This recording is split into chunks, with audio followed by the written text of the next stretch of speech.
Madrid without the Toledo factory.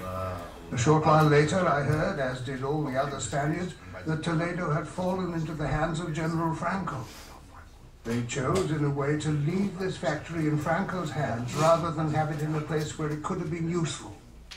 But these squabbles over regional rights were far less ominous than the collision between communists and their political rivals over the whole future of the Republic. At this meeting in March 1937, José Díaz, the Communist General Secretary, asked, "Who are the enemies of the Republic?" He answered himself, "Fascists, uncontrollables, and Trotskyists." He was following Stalin's policy in the Soviet Union. There, the uncontrollables, the anarchists, had already been purged. The Spanish Civil War coincided with the height of Stalin's purges of his political rivals. Leon Trotsky had been exiled in 1929.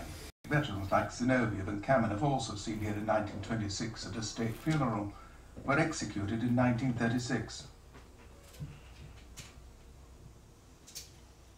Trotskyist was the label given to any independent Marxist who defied the instructions of Stalin and the Comintern in Moscow. Communists in Western Europe justified these purges. Trotsky was pilloried as a Nazi agent. Bill Bailey was an American communist fighting with the international brigades. We had heard that Joe Stalin was trying to keep the country secure and safe and get rid of all the enemies that was trying to constantly tear down the Soviet Union. Therefore, he was conducting these types of purges, and we were led to believe that they were enemies of the people, enemies of the Russian people, consequently the enemies of the working class every place. And later on, of course, it proved that he was wrong, that he was nothing but a paranoid, sick SOB in many cases. And these people that were purged came from the background of fighting for the great ideals of socialism. They went through all the aches and pains and the terror to create this society, only to be taken out later as dogs and shot. The POUM was an independent Spanish Marxist party which loudly attacked Stalin's dictatorship. Following the Moscow line, the Spanish communists called the POUM Trotskyist, which it wasn't, and accused it of collaborating with fascism. Frank Deegan was a Liverpool docker who had volunteered to fight in Spain. Well, we were informed by our political commissars that our troops who were on the anarchist front, who were mainly composed of anarchist divisions and members of the POUM, who were commonly known as Trotskyists, were fraternising with the enemy, even playing football matches. By the 1st of May 1937, the political tension in Barcelona was so acute that the Mayday parade had to be cancelled. The anarchists and the POUM were still powerful in the city. The communists were impatient for a showdown, as was the central government, with the exception, of course, of the anarchist ministers. The conflict began here, at the Barcelona telephone exchange, which was still run by anarchists. One of the girls on duty that day was Enriqueta García Tavera. I was at the switchboard near the window. The anarchist guards were half asleep over their rifles.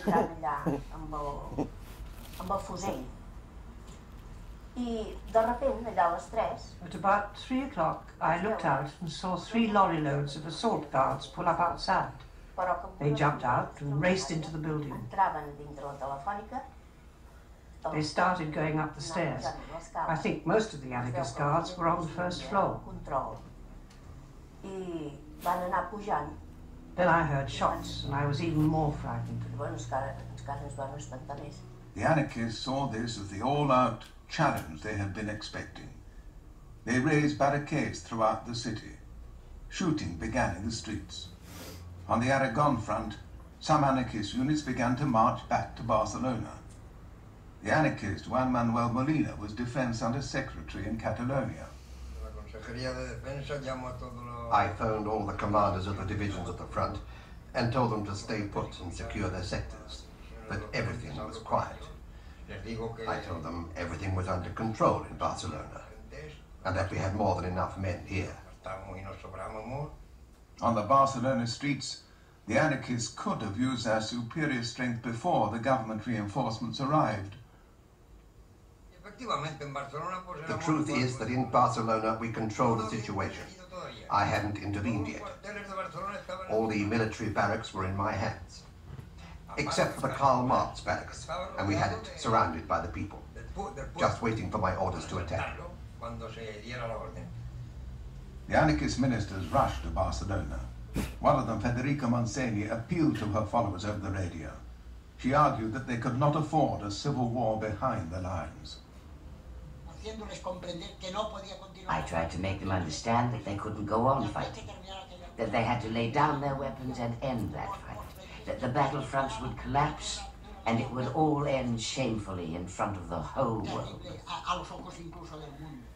This appeal horrified the anarchist militants at the barricades. Their leaders, they thought, had betrayed them. To lay down their arms would mean the end of their revolution. At the barricades, you heard all the insults you can possibly imagine. Old militants were saying that the ministers had forgotten what it was like to be a worker, that the revolution had to be carried out of the barricades, and not of the ministers, and they were going to shoot those ministers. There I heard all those threats from people who were disappointed, and they all remembered what had happened to the anarchists under the Bolsheviks in Russia. And they feared that the same would happen here, as it did eventually, that they would be victims of the repression of the communists.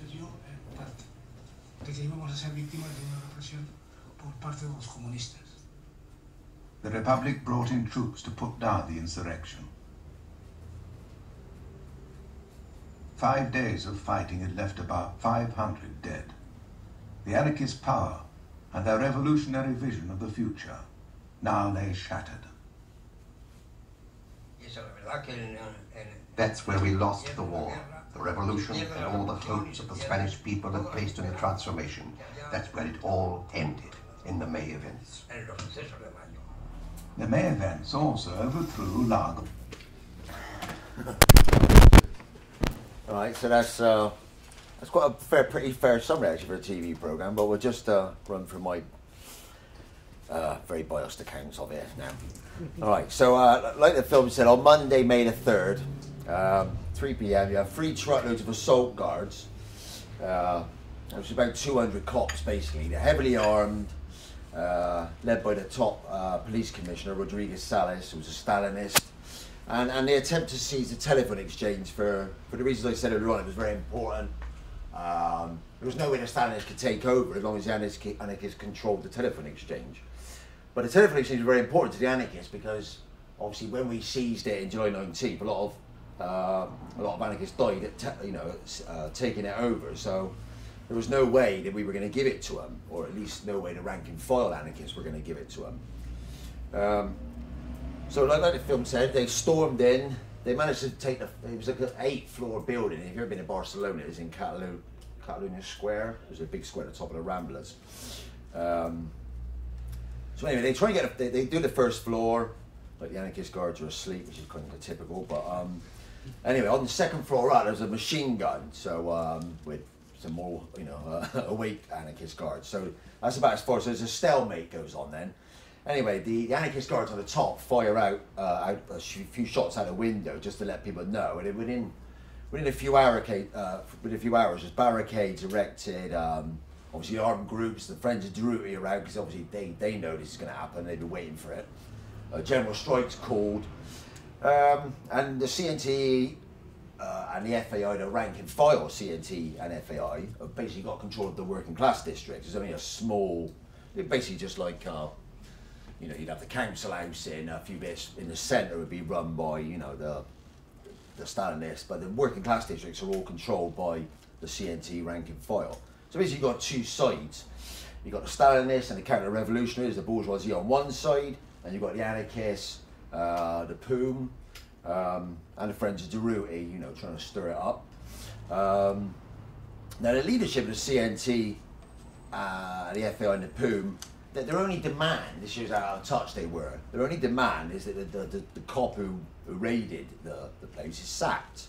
You know, this was the perfect opportunity. It wasn't too late for the, you know, to wise up, realize they'd made a mistake, collaboration wasn't working, they really fucked up. But in May there was still a chance to you know, get the revolution going. You know, they should have basically wiped out the city centre, you know, got rid of the cops, got rid of the politicians, and done a proper revolution. But they didn't. You know, the leadership was so far removed now from the rank and file, and you know, they'd been barred up by the Russians, and you know, and they were enjoying jobs as politicians. 4 of them were in the main government. They were all living in fancy hotels.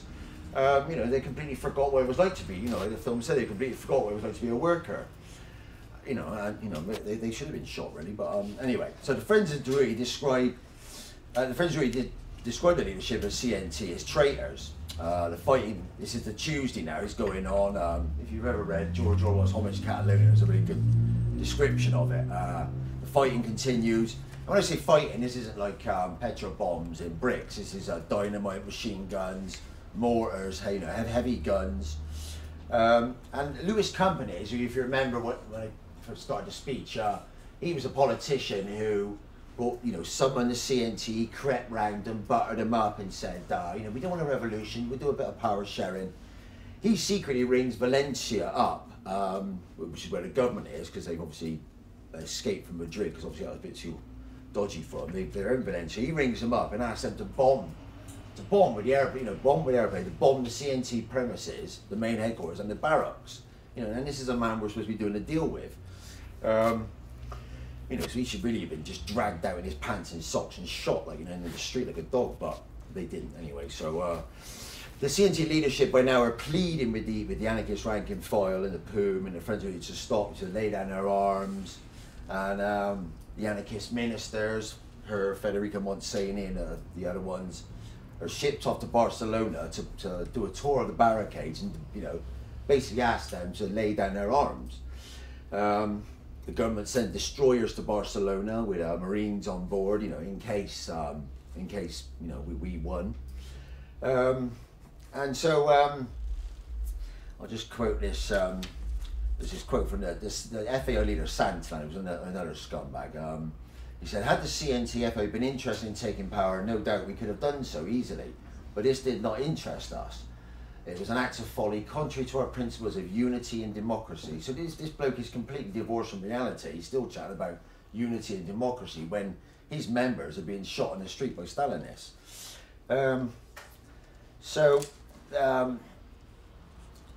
But, you know, and we could have taken it. There was if you've ever been in Barcelona, there's this big mountain overlooking Barcelona called Montjuic, and the CNT had artillery trained on the palace, you know, where the politicians were, so they could have just, you know, within 1 minute they could have just wiped them out and taken Barcelona over. But the leadership was acting totally, you know, counter-revolutionary. So then we get to Wednesday, May the 5th, and we have the famous handbill, which was handed out by the Friends of Durruti, and you know, it's a drag handing out leaflets on estates now. You have to imagine when they were handing out leaflets on the barricades. A lot of them got killed handing out the leaflets because obviously it was a major war going on at the time. And the handbill is in Spanish here, but I'll read it out to you. It's just basically, this is their famous and it just says, you know, CNT FAI, Friends of Durruti Group workers, we demand a revolutionary junta, shooting of those responsible, disarm the armed corps, basically the army and stuff. Dissolve all the political parties that have turned against the working class. No surrender of the streets. The revolution above everything else. And we salute our comrades from the POOM who have fraternised with us on the streets. Which was very nice of them to do that, but I basically signed the death sentence for the POOM later on. But Viva la Social Revolution down with the counter-revolution. So they hand out this leaflet to stir things up because they could see that the leadership weren't doing nothing. And the working class were basically waiting for the order. You know, they were stood there waiting, and they knew they could take the city centre, but the CNT leadership never gave the order to attack. Instead, the leadership went round and disowned the Friends of Durruti. They called them agent provocateurs. They probably called them fascists as well. But So basically there's this little war going on between the leadership of the FAI, who are obviously very embarrassed that they're being called traitors by the Friends of Durruti, and to keep ordering the militants to lay down their arms.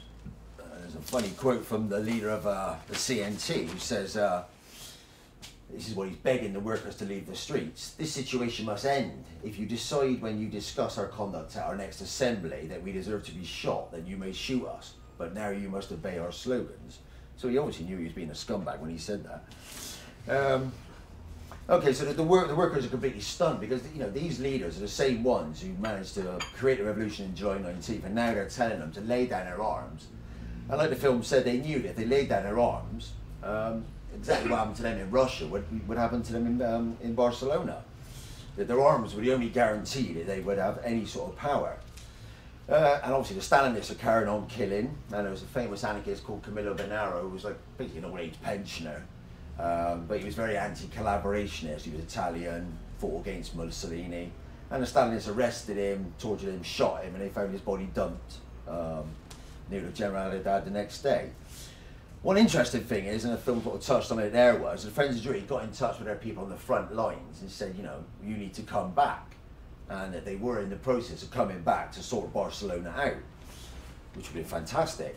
But the leadership went to the front lines and basically said, no, everything's okay. You've seen Molina there, who was basically in charge of the defence of Barcelona, saying, no, everything's in control. There's no need to come back. You know, we've got it all in hand. So they didn't come back, unfortunately. So then we get to the Thursday. We have more appeals by the leadership to lay down arms. And basically by now the rank and file are absolutely disgusted. They're thinking, what do we do? We either leave the CNT and the FAI, or we have to obey, our leaders. And unfortunately, they kind of, they were disgusted, but they were dismayed, but they also kind of felt like, powerless. They kind of felt like, well, without the leaders who helped, we've been with for all these years, we've suffered with.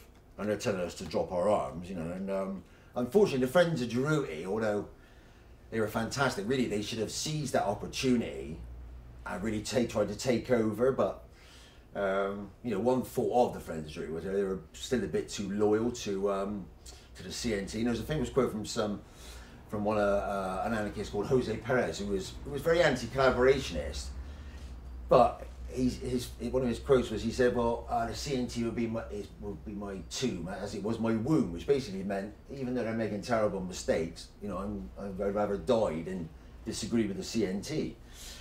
So, so the telephone exchange was, they were going to do a deal with the telephone exchange, whereas they were all going to leave, the army as well, but the police were going to leave. And basically what happened, the anarchists leave the thing, and the army go in and they take it over. And then, as soon as the barricades start coming down, the police begin this massive repression. There's arrests, torture, union cards are ripped up off people in the streets. And Valencia sends 1,500 assault guards, and they're all obviously armed to the teeth with all the latest Russian weapons. And within a couple of days, there's 12,000 assault guards, all the latest weapons, all the latest gear, and you have to kind of think, if the Republicans were serious about winning the war against Franco, why the fuck were those people, all the latest weapons, not on the front line? Obviously they kept them back because they were more worried about the working class than they were about defeating Franco. And so basically, that's the end of the power in Barcelona. There's a quote from Bernat Ballotton who says, the power of the anarchists in Catalonia, the citadel of the Spanish libertarian movement, has now been broken. What would have appeared inconceivable a few months earlier had now become a reality, and the most portentous victory of the communists. And it's true, basically the revolution was over. That was the one last chance. So really the Friends of Durruti then are on the run then. There's this massive disappointment with the leadership of the CNT, there's apathy. And, as you can imagine, if there's no revolution, the kind of working class say, well, what are we fighting for? Why should we bother fighting Franco anymore? Because, we're being killed by you lot more than we are being killed by Franco. So there's a general apathy now. And really, Maydays was the last chance to save, the revolution. but the leadership, as I say, was so far removed from the rank and file that it basically helped the counter-revolution. So I know the Friends of Durruti represent the revolutionary rank and file, but it wasn't able. It wasn't able because it just started. They didn't really have the. They hadn't been around long enough to unseat the leadership. So so then the Mayday really represent the end of the revolution, and so, and the CNT tried to expel the Friends of Durruti from the CNT, but no union would. Obviously the Friends of Durruti had a lot of public, a lot of support amongst the rank and file, so that never happened. But their offices were shut down. Jamie Ballios, who was one of the main users, was jailed for about a year.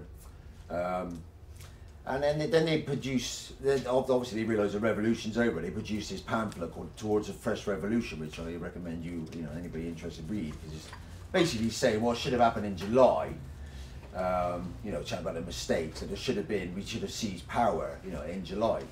But Ballios has got his famous quote, we must annihilate those forces which are the enemies of the working class in revolution, and the CNT didn't do that. They allowed the counter-revolution to exist on July 19th, and they paid the price for it in May. After all that had happened, the main sort of characters were like Jamie Ballios and Pablo Ruiz. They had to flee to France in January 1939. They set up a Friends of Durruti in France, but then they were forced to flee because of the Nazis. Then they got the last boat in France to go to South America, and they travelled around to different Cuba, Mexico, and the pair of them died in the 80s. And while I was looking through all this, I come across I'll just finish off now, because I'm getting late and you're probably bored. I was flicking through some of this, and what I didn't realise was, when we were chatting about it, there was a Friends of Durruti geezer who was living in London all the time when we were in class war and all these different things. And I'll just read you out his obituary, which I got from the Guardian, and then we'll finish up. Right, this bloke's name is Joaquin Perez Navarro, and I'll just read you what this bloke in the Guardian said about him. In the late 1980s, I attended a film in London about the achievements of anarchism in the Spanish Civil War. At one point, the elderly man sitting next to me began weeping quietly. Suddenly, the passion and conviction of those events and commitments became manifest. Later, I learned that the weeping man was Joaquin Perez Navarro, who has died aged 99, this is in 2006, and was the last survivor of Los Amigos de Durruti, the Friends of Durruti. This was a group of anarchists pledged to fight militarism and the betrayals of the Communist Party, and named after the military commander Buenaventura Durruti, who had died in November 1936, defending Republican Madrid against Franco's uprising. Earlier in 1936, Joaquin, the old geezer, took part in the initial fighting in Barcelona against the Francoists, and was then on the Aragon front in the anarchist militia. The following year he joined Los Amigos, the Friends, and fought with them during the 1937 Maydays in Barcelona. These events, when street battles broke out between anarchists and independent socialists on one side, and with the backing of the Stalinist Communist Party, the Republican Guardia Civil and Army on the other, featuring George Orwell's book Homers Catalonia, are depicted at the end of Ken Loach's 1995 film Land and Freedom. Later he fought with the Iron Column, an anarchist militia that had initially been constituted from prisoners released from jails of the Republic. In late 1938, Joaquin was tortured and condemned to death by the Stalinists, who put him in Montjuic prison. But he escaped to France with the fall of Barcelona to the Francoists. There he was imprisoned in the concentration camps in France and joined a work gang building docks at Brest. With the fall of France in 1940, he escaped to England. He escaped to London in 1940. He was involved with a Spanish anarchist group. Between 1969 and 1974, he was on a CNT liaison committee in Britain. After a spell in the building trade, he transferred to catering and was employed at the Barclay Hotel in Mayfair for several years. He then worked at the George and Dragon Public House in South Kensington, if anyone knows what that is. He wrote a few books. He was totally committed to the anarchist movement. He maintained a fervour about the injustices committed during the Civil War that never faded. He could recall every detail and emotion as if it happened yesterday. And he was buried with a red and black flag on his coffin. So yeah, so that geezer was around, when we were involved in politics, which is quite sweet, I suppose. Yeah. All right, so that was it. Thank you very much for this.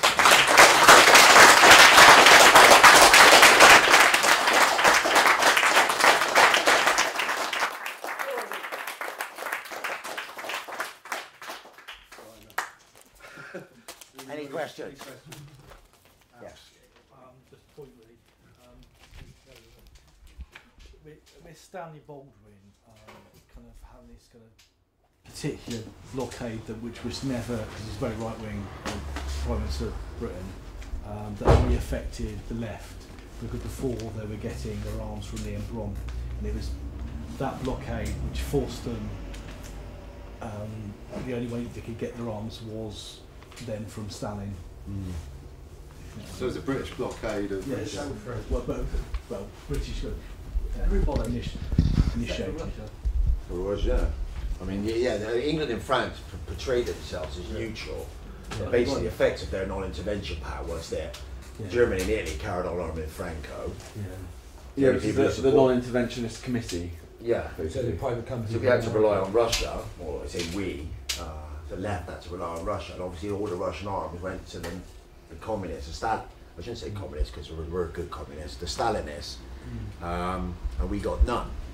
Which is even more reason why we should have seized power in July, stole the gold, and with that gold we could have bought whatever arms we wanted, and then we wouldn't have to rely on anybody else. Is it true that, sorry to butt in, is it true that actually even Stalin was a good shopkeeper because he didn't supply arms? Yeah, great. He bought arms. Yeah, he got, they were bought from Stalin with the gold. Yeah. So he didn't even give arms. He was such a tight bastard. He wouldn't even give. Hitler, yeah, it was much more generous. Yeah. Take it. He kept most of the gold. So I think Samuel, and then a question at the back. Samuel. All right. As long as it's not about fish ones. No, it's not. So with the working class dictatorship, is that right? Yeah. So would someone like the Palm, would they be seen as counter-revolutionary and shot against the wall, or? No, the Pum were really good. But like, what you're saying about them going, what we're going to do? You're presuming, I mean, a party would take over, as in like a Russian model, or the anarchist model. But what I'm saying, really, the CNT, as soon as the CNT created the revolution, their job was done. They should have disbanded the CNT. There was no need for syndicalism no more. They got the factories. By seizing power, I mean that those committees of workers in the factories, workers on the land, they send a delegate, you work in your place, you send a delegate, I send a delegate, all those delegates meet up, and they are the power. I completely understand that. It's only, the way you've talked about it, yeah. A lot of your stuff has been about, killing. Sorry about that. Killing, I don't bother me. Well, it was only that I'd be killed, but it's, killing political enemies, like, and enemies of the class, and this constant revolution, and this sort of, people who are anti-revolution, like the political parties. But to me, where does that end? Where does that end? The thing is, we're not deciding. The working class would decide, and actually, the anarchists weren't that bad, really. We didn't kill that many people. I mean, I'm joking about killing Lewis companies, really. I mean, maybe I would personally, but only because 9 months later he wants to bomb us. Yeah. That's what I was going to say. That would be a good point to decide they're an enemy when they say we're going to just drag him out of his office and make him work like everyone else has to. It's not that because I think that would have solved a lot, right? But when there's working class power in a factory, the way you judge your political opposition is not by the colour of their flags, what they say, what demands they put out and all this sort of stuff. You judge them by what they do. So if you've got working class power in the factories, like workers control the factories, like someone's going to take that away, that's when you judge your enemies. It doesn't matter if they're a bloody anarchist or a communist or a socialist, right? When they try and take power away from the working class in the factories, on the ground, that's when you act. It doesn't matter what they say. And that's the point, and that's why the CNT leadership never been listened to, because they were acting in a counter-revolutionary manner. They were trying to take power away from the working class. That's how you judge your enemies. It doesn't matter what they call themselves. Obviously, some are a bit more obvious about it, but we're going to take your power away. Some of the Stalinists would have written that down. But that's obvious. But the point is that's how I think you judge it in that situation. What are they doing? if they roll a load of assault guards up to your telephone exchange, which is run by the working class, then you shoot them because they're carrying arms against you. I mean, that's because I know what you're at. You're saying why not shoot the Poom? And I'd say, well, the Poom didn't try and take power from the working class. That's it. I wouldn't be suggesting shooting them. I'm saying that later on, if it spreads, and then 80% of the population are anarchists, and 20% of them are Poom. I don't know. Well, that's, what I meant, as soon as the revolution was done, the CNT and FO should have been disbanded, and they should have set up organisations of power which included all the workers, whether they were communist, socialist, or whatever. And the CNT just should have dissolved because they didn't need to. They should have set up these, and the working class were doing that. They set up their own committees and councils, and that's where the power should have been. The CNT should just sort of say, "We've done a revolution, great, we're off." Yeah, it's more on this on the leadership of the CNT and FAI. How did it come to that point where? That's a good question. There must have been the same guys before and the same guys, and how did it come to that point where they had this this supposed to be an anarchist leadership, and the anti-revolutionary? There's two reasons. Now, can you just say something a bit more? Isn't it part of the structure or the philosophy of the anarchists that they weren't able to change the leadership or put pressure on the leadership? I mean, how did the leadership come to be in that position? I mean, most of the time with any militant socialist, communist movement, it's the leadership trying to get the rank and file to go this way and that way, and trying to push them to do it. But it seems to be the opposite here. And I'm just puzzled about this leadership, how this leadership arose, how it, I think there's a. And would this happen in any leadership of an anarchist movement? Well, I think there's dangers of that all the time. I think you've only got to look at class war in the 80s. Well, let's forget class war in the 80s. I think there was two reasons for it. You've always got a natural thing of that the maybe more intelligent, more middle class, more not so extreme militant, like to take over the positions of power in different groups, right? And the real militants, extremes, are the ones who went off to fight on the Aragon front, for example. But also you've got I think up to about 36, there were still opportunities. If someone behaved like an idiot, you could recall them, you could vote them out. But as soon as the war started, that leadership said, well, these are special circumstances. We'll have that meeting in a year's time to recall me and my people, and we'll deal with that later on. The war's going on, you have to trust us. And before you know it, those people have, turned into counter-revolutionaries, and there's no way of recalling them then. But I also think that, as we all say, power does corrupt. You've got a bloke called Garcia Oliver, who was a real militant, really extreme, up to July 36. He gets a job, some bureaucratic job, and before you know it, he's 3 or 4 months' time, he's gone from militant extremist to a government minister in November. And, so... that is a problem of joining a bourgeois government. Before you know it, you end up like them, which is why we shouldn't have had any collaboration with them at all, because they're poison, and we should have stayed amongst ourselves. But that is the one worry about syndicalism, where you have union apparatus, where you have people in charge and stuff like that. Unless they're instantly recallable, they can become bureaucratic and corrupt. And once they get to that level, it's very hard to recall them back. Does that kind of answer? That's an interesting point about how we stop that kind of thing happening again. Yeah. Because I'm sure anybody in the political group here now will say that, there's always been, I personally had in the 80s in class war, you'd end up in a situation where the working class ones would do the street fighting, the more intelligent middle class ones would maybe control the group, and you knew if something ever happened in years to come, that those people would, we might have to deal with them.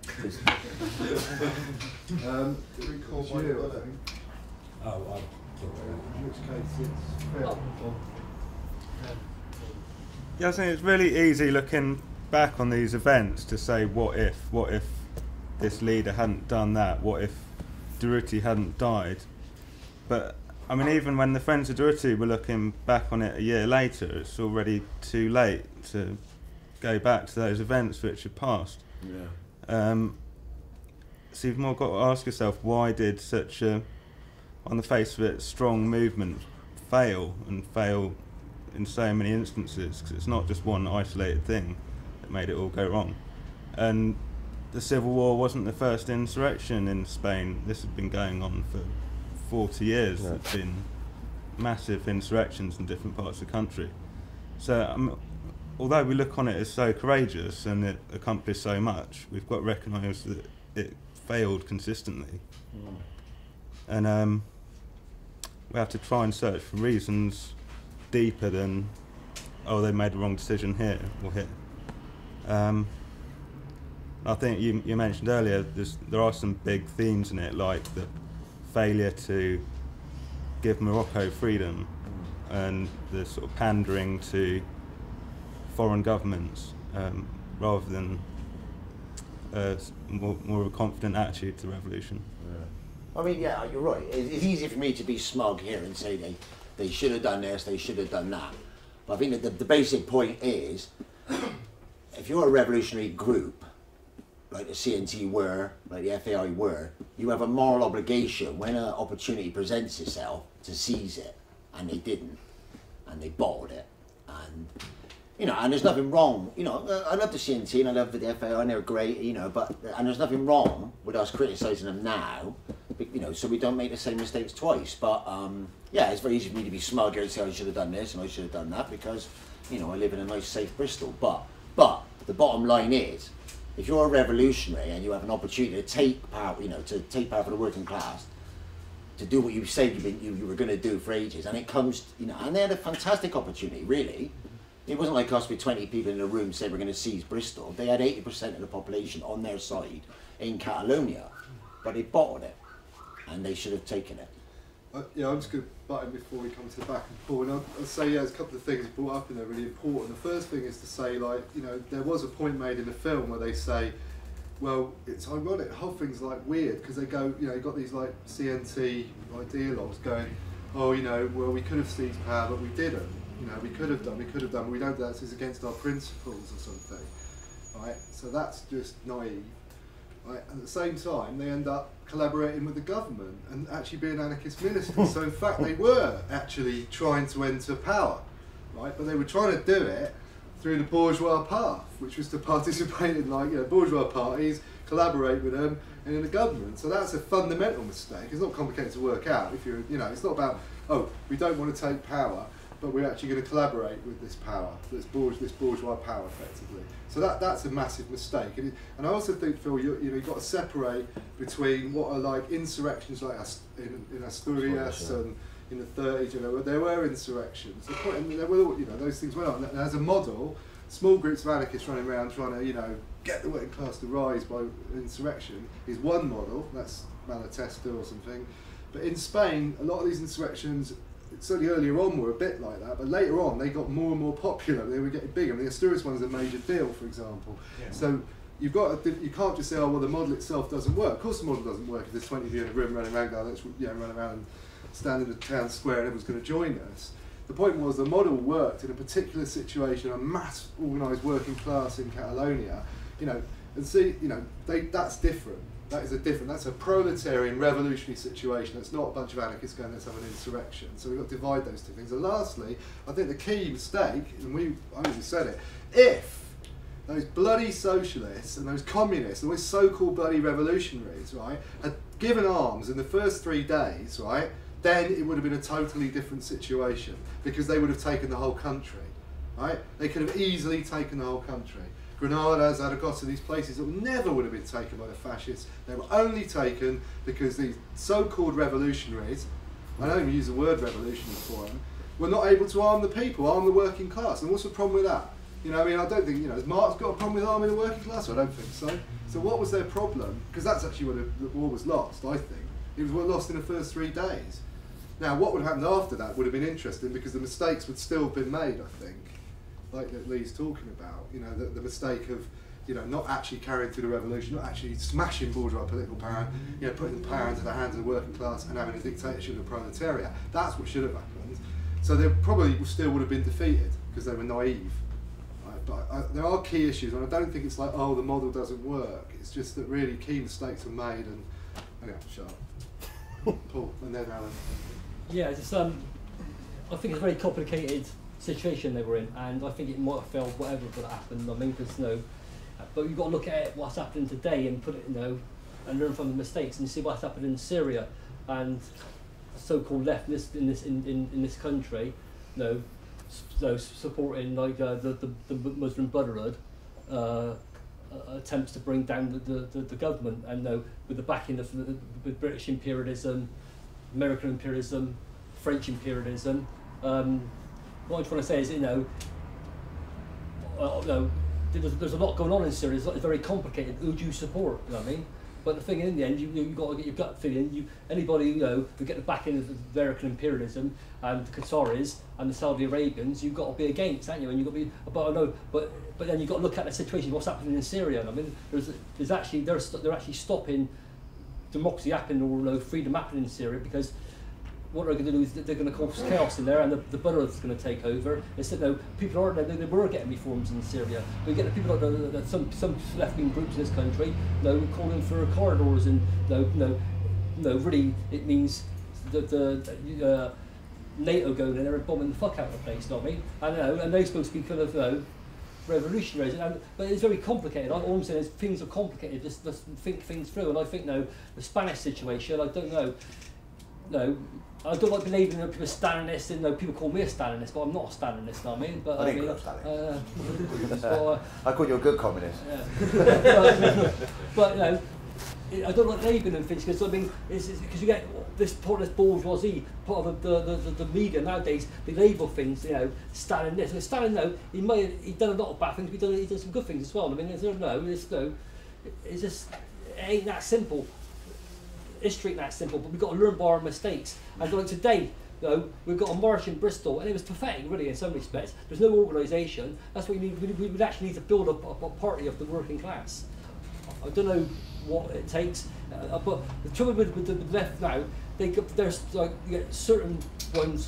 They're what we call Stalinists, what we call Trotskyites, but they don't kind of, instead of like thinking dialectically what the needs on that situation, they give their party line out and they stick to it, instead of like they're what we call concrete. They're both concrete in different ways. You know, instead of looking at the situation, what is needed, and I don't want to like all this labelling, because it's kind of, in the end, it's playing into the propaganda.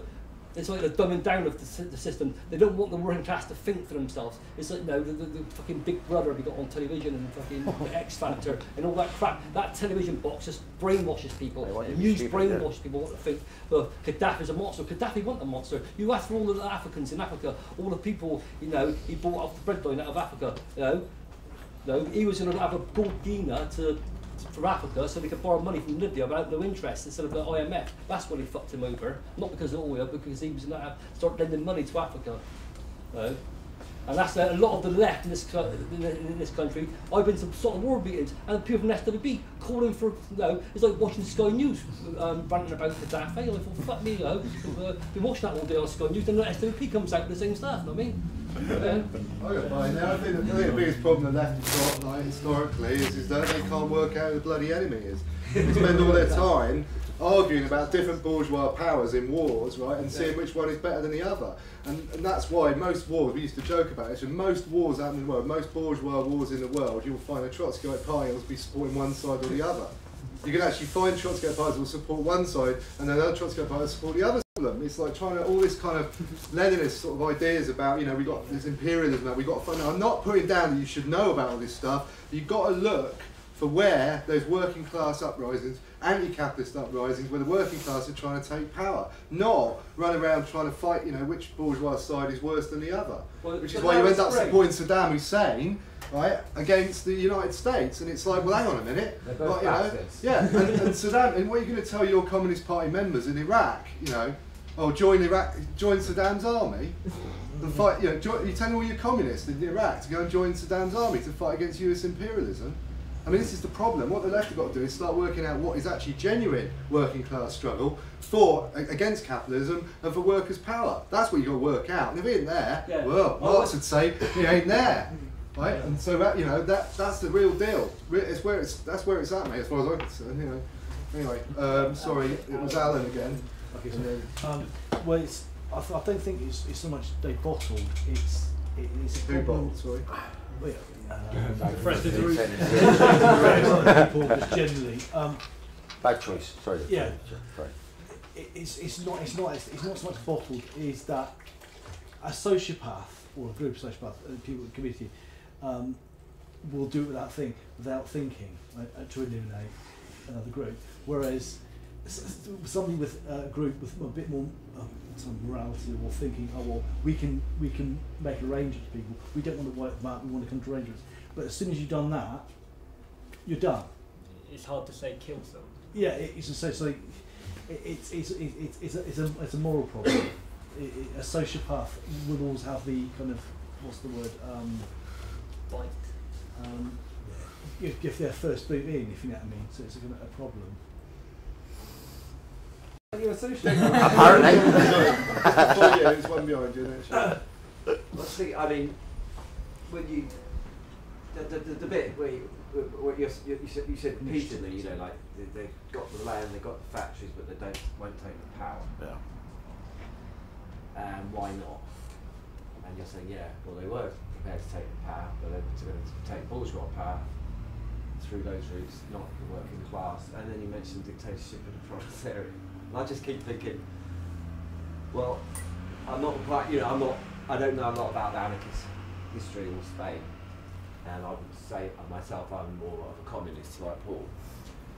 What you're describing to me is like the situation that they had in 1917, where you got Soviets, you got working class Soviets, which are an amalgamation of all kinds of people, and it's Soviet power, it's workers' power, and Lenin, so dictatorship of the proletariat, was to hold that power. And they did. They shot the Tsars. They said, we're having a fucking dictatorship because that is the only fucking way we are not going to be wiped out. The counter-revolution will come in, which it tried to do, the White Guards, the multiple invasions from the imperialist country, to destroy the Bolshevik baby in its cradle, was Churchill's. They did everything to kill it. They had to take state power. And that dictatorship is what's saying that. It seems to me you're saying that is what should have happened in Spain. The only difference is I'm saying that Lenin wasn't recallable by the Soviets. The power in Barcelona would be a revolutionary junta, right? Which, you know, I'm happy to call it a dictatorship, only because, you know, we are in control. If the working classes seize power, then I'm happy to call it a dictatorship. The only difference is between that and the Russian model is that Lenin wasn't recallable. The people who would run the revolutionary junta in Barcelona would be instantly recallable. They wouldn't be in power for longer than 6 months, and nobody would get too cocky. It would be instant. You would represent your factory. You would represent your peasant group, your militia, and you would be doing it. You would be working for them. You wouldn't be working for yourself, and you certainly wouldn't have a separate party that was no longer attached to the working class. Similarly, if you were in that junta, and if you're in that junta, you said, "Oh, by the way, we've had a bit of trouble with the Red Sailors. I know they're the vanguard of the revolution, so we're going to kill them." Right? And somebody might say, "I think you might be recalled there, mate, because you're shooting the vanguard of the working class." Like, and that, you know, this is the problem. And this is the problem with the Russian model. Is that actually, if you look through that period from 1917, the seizure of Bolshevik power, to 1921, you need to go through the legal documents and see what they did. And that whole period is removing power from the working class, right? They all their social policies start to reverse, right? There's a lot of good stuff happens in 1917, their revolution, but by 1921, and this is during the Lenin period, all I can say as a historian is, go and look, as a communist, right, at what they were doing. I know you can argue it was for all these other reasons, contingencies, the war, civil war, whatever. But as far as we're aware, after the civil war was open, they didn't suddenly bring it all back. They didn't put power back in the hands of the working class and the factories. And I believe as a communist, because I'm a communist, but you know, it's about working class power over production primarily to start with, to win a revolution. So why is it that junta, or whoever they were, that Bolshevik party leadership, were able to go through that process of removing power from the working class. And why wasn't that stopped? Well, nobody could stop it. Who could stop that process? The only way of stopping the Bolshevik party from removing power from the working class was to get into a fight with them. That was it. And that's why I'm at Crunchdown. I'm not going to go to Crunchdown. There are factions in the Bolshevik party who try and do it. There's factions in the Bolshevik party who try and fight that battle internally, but they are either eliminated, exiled, or driven out of the party. Right? Now, so, you know, that's the problem. And so what Lee's saying is, I think, is that if you've got the right organisation, you know, if you've actually got working class power that can be exercised from the factories, from the streets, from wherever, there's a chance of actually stopping the revolutionary leadership making the bloody mistakes. That's the point. I mean, nobody's got the right ideas. The class has to decide on the ground in its everyday life what is happening to it. You know, am I working 10 hours or 8 hours? You know, who's in control of the factory? You know, how are my streets being policed? You know, all these things are part of working class power, and that means you have to have control over the leadership. If they start doing things which are counter-revolutionary, then they have to be removed. And the problem with the Bolsheviks and all, you know, hierarchical Leninist parties is that's a significant problem. If they get it right, we'll all be laughing, wouldn't we?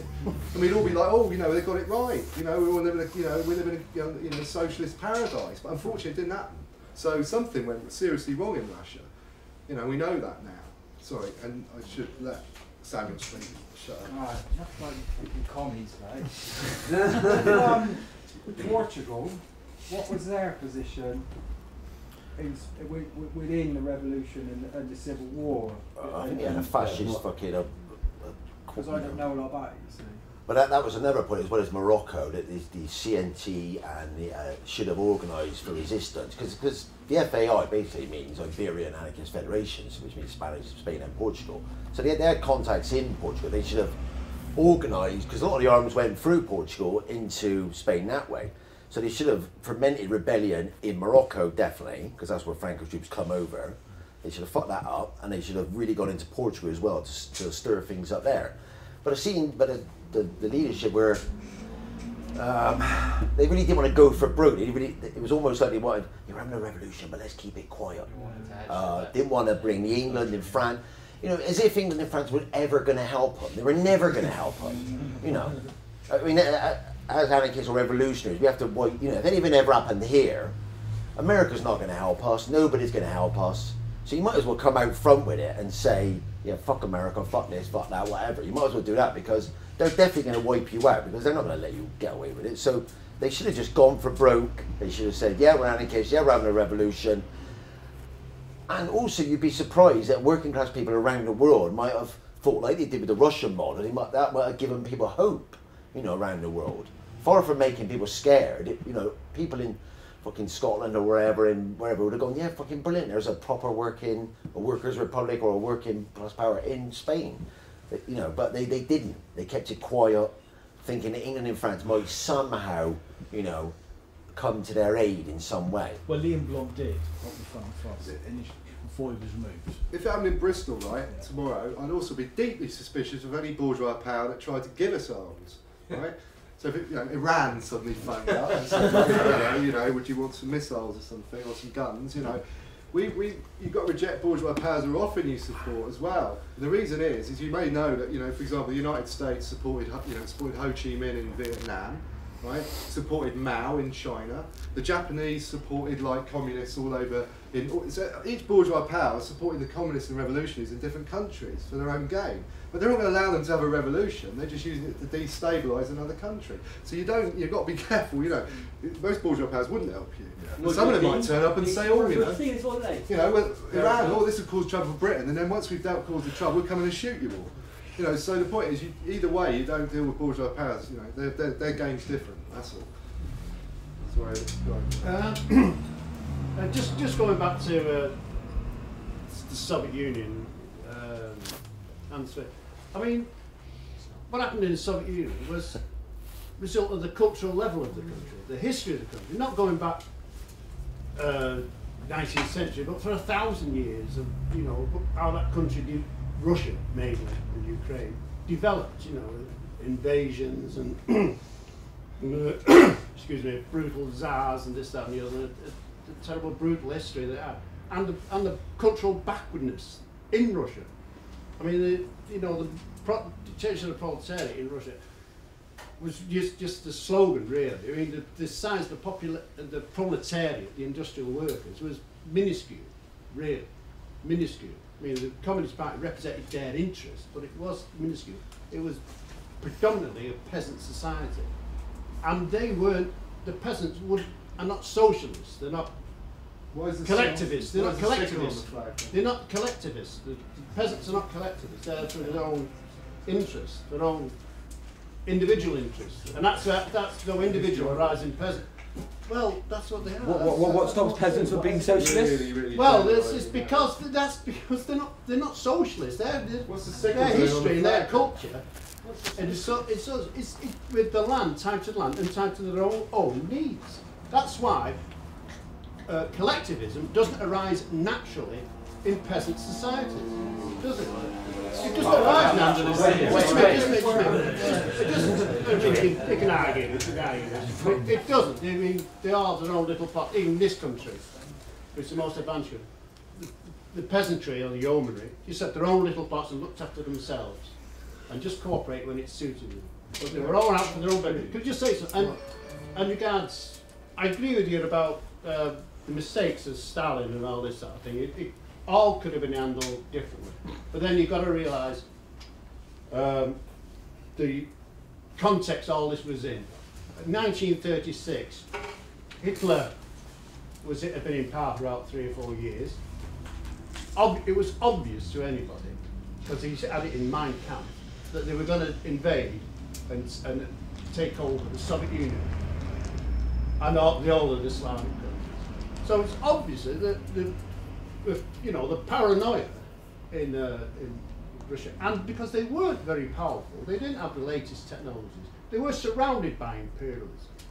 I mean, you've got to say this is what's going on in their mind. It doesn't excuse them, but you can put it in context. Then you can understand it. You don't see, and that's just to understand it. It didn't come out any differently. What happened happened. What happened in Spain happened. This leadership.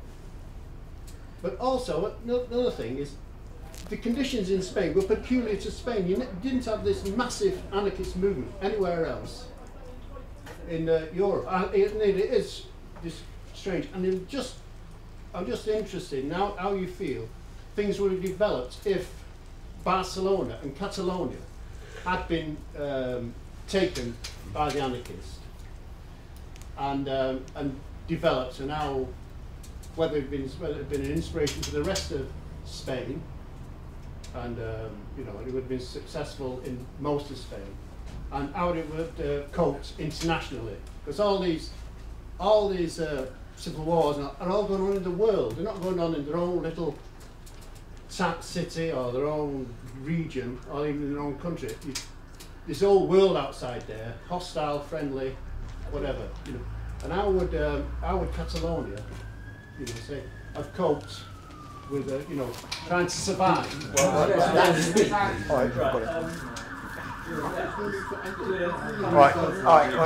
another question. That was the reason the CNT leadership didn't go for broke, because they were saying all we've got is Catalonia, maybe a bit of Aragon, maybe a bit of Levant, down towards Valencia. Basically, if we'd have seized power, we'd have probably had that block there, right?